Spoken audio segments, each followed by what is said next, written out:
Video చూస్తున్న వాళ్ళందరికీ happy Sri Rama Navami. 36 వీక్స్లో నేను వెళ్ళాను కదా హాస్పిటల్కి. దాని తర్వాత మరి చండీగఢ్లో అయితే హాస్పిటల్కి వెళ్ళలేదు. 36 వీక్స్ అంటే 8 మంత్స్ కంప్లీట్ అయిపోయాయి అనమాట. ఇంకా 4 వీక్స్ అయితే ఉన్నది నా ప్రెగ్నెన్సీ జర్నీ మొత్తం కంప్లీట్ అవ్వడానికి. లాస్ట్ ఇయర్ ఇదే టైంకి నాకు 9th మంత్ అయితే స్టార్ట్ అయ్యింది. సో 37 వీక్ ఇంకా చండీగఢ్లోనే ఉండి 38th వీక్ మేము ట్రైన్లో అయితే 2.5 days జర్నీ అయితే చేశాను నేను. ప్రెగ్నెన్సీ జర్నీ మొత్తంలో నాకు 3 times ఫీవర్ వచ్చింది. సెకండ్ మంత్లో ఒకసారి ఇంట్లో ఉండేటప్పుడు వచ్చింది. తర్వాత చండీగఢ్ వచ్చేసాక 7th మంత్లో ఒక్కసారి, ఇంకా 9th మంత్లో వచ్చిందనమాట. 9th మంత్లో అయితే పూర్తిగా నీరసంగానే ఉంటుంది. లాస్ట్కు వచ్చేసరికి అందరికీ ఉండే సిమ్టమ్సే. ఇంకా ఎక్కువసేపు కూర్చున్నా ఎక్కువసేపు నించున్న కాలు పొంగులు అయితే వచ్చేసేవి. అంటే 9th మంత్ హాఫ్ వరకు అయితే నేను ఇక్కడే ఉన్నాను కదా చండీగఢ్లోని.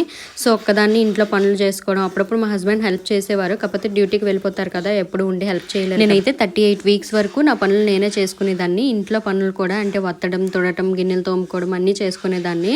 అలా ఉండిపోతే ఇంకా ఏవో ఒళ్ళంతా పట్టేసినట్టు అనిపించేది అనమాట. ఇంకా 38th వీక్లో నేను ట్రైన్ జర్నీ 2.5 days చేశానని చెప్పాను కదా, అది మాత్రం చాలా కష్టమైంది. 2.5 days ఒకే ప్లేస్లో అలా కూర్చొని ఉండడం అంటే కష్టం, అది కూడా 9th మంత్లోని.